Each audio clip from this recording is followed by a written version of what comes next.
Okay, good morning one and all. Now we discussed about the topic is historical perspective of computer. Historical perspective means history of computer. So far we discussed about the computer organization.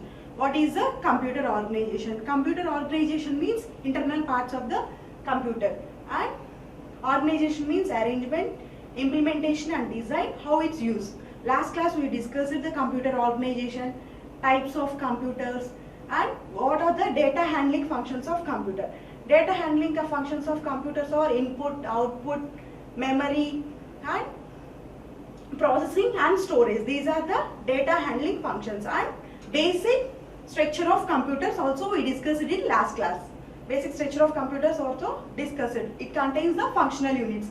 Functional units means input, output, control unit, arithmetic and logical unit and memory unit. Now we discussed about the historical perspective of the computer. History of the computer. Historical perspective means history of the computer. So far we have 4 generations of the computer. These are the 4 generations of the computer. First generation consisting of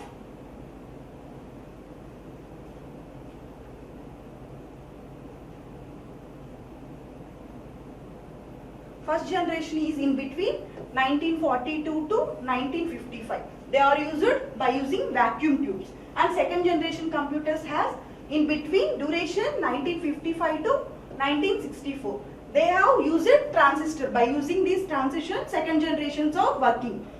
In third generations of computer, in bit the duration is 1964 to 1975. They used the integrated circuits. And fourth generation computers are 1975 to 1989. It uses the microprocessor. And fifth generation computers are still in process. These are the 4th generation. Fifth generation is in process.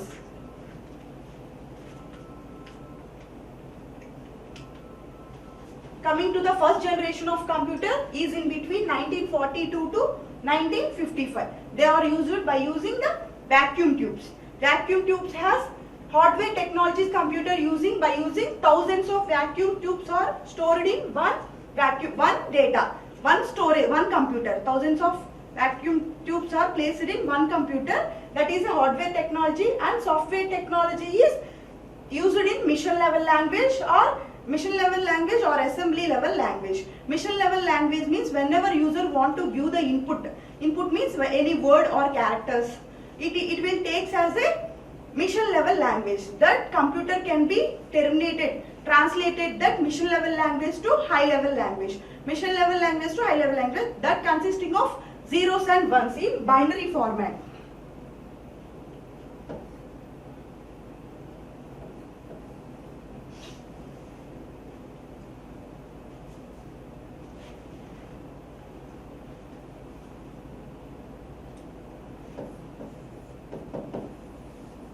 Binary means zeros and ones. Whenever user want to give the input, that is in the form of mission level language. Mission level language, that is converted to the high level language.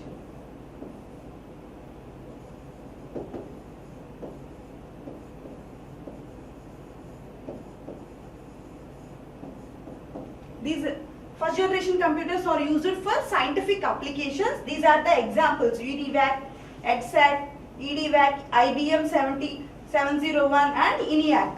These are the examples of first generation of computers. By using these vacuum tubes, these are the examples. It has more thousands of vacuum tubes that consisting of one computer. In those days, vacuum tubes computer, first generation computer is high fast calculation mission.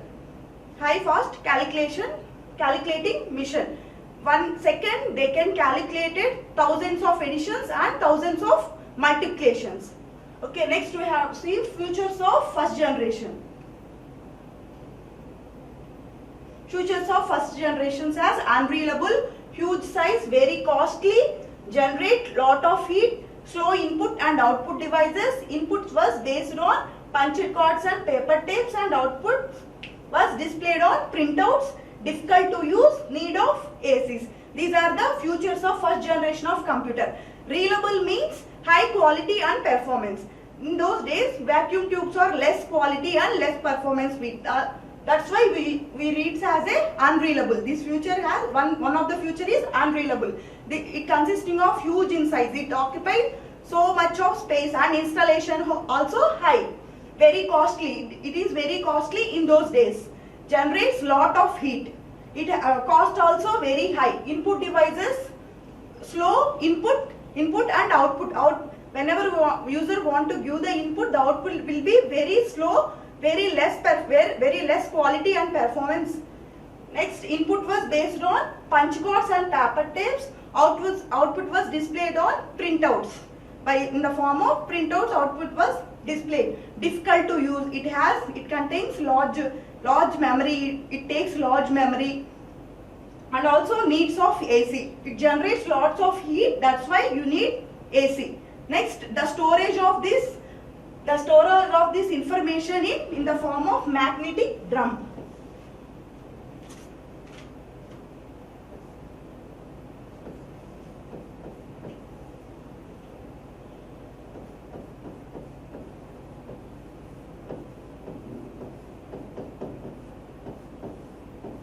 Magnetic drum.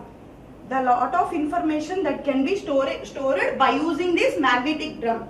Okay, first of all, storage of information that is introduced by John Van Man has introduced the storage of data.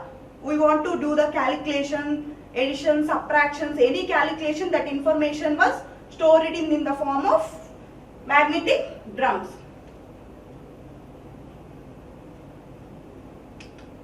Next, second generation of computers uses transistor. Its duration is 1955 to 1964. Transistors, compared to the first generation of computer, transistors are smaller in size, cheaper, smaller,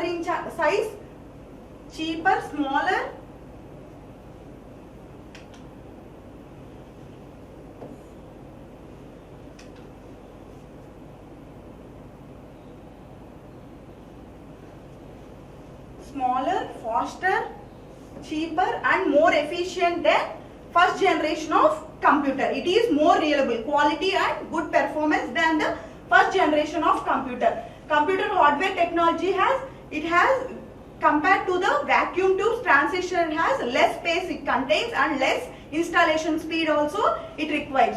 Okay, computers became smaller, faster, cheaper and more efficient than the first generation of the computer. Next, software technologies has high-level programming languages like, in those days we are using these software technologies, COBOL, Fortran, these are the programming technologies. In those days, these are the programming technologies. This is used for the scientific or commercial applications.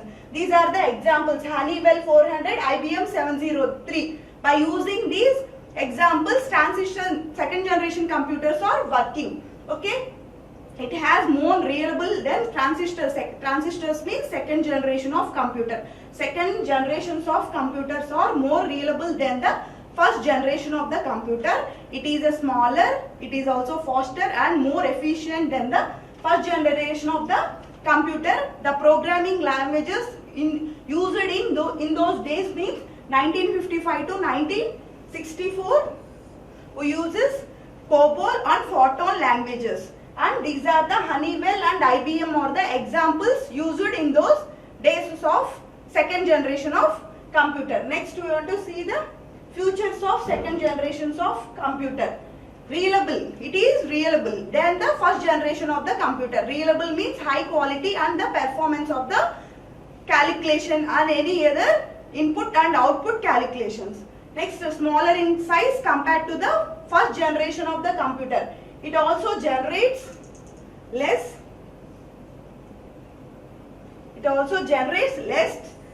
heat than the first generation of the computer, and also consume the less electricity as compared to the first generation of the computer. And also compared to the first generation of the computer, it has more faster than the first generation of the computer. It is reliable, smaller in size and less heat to be produced and consumed less electricity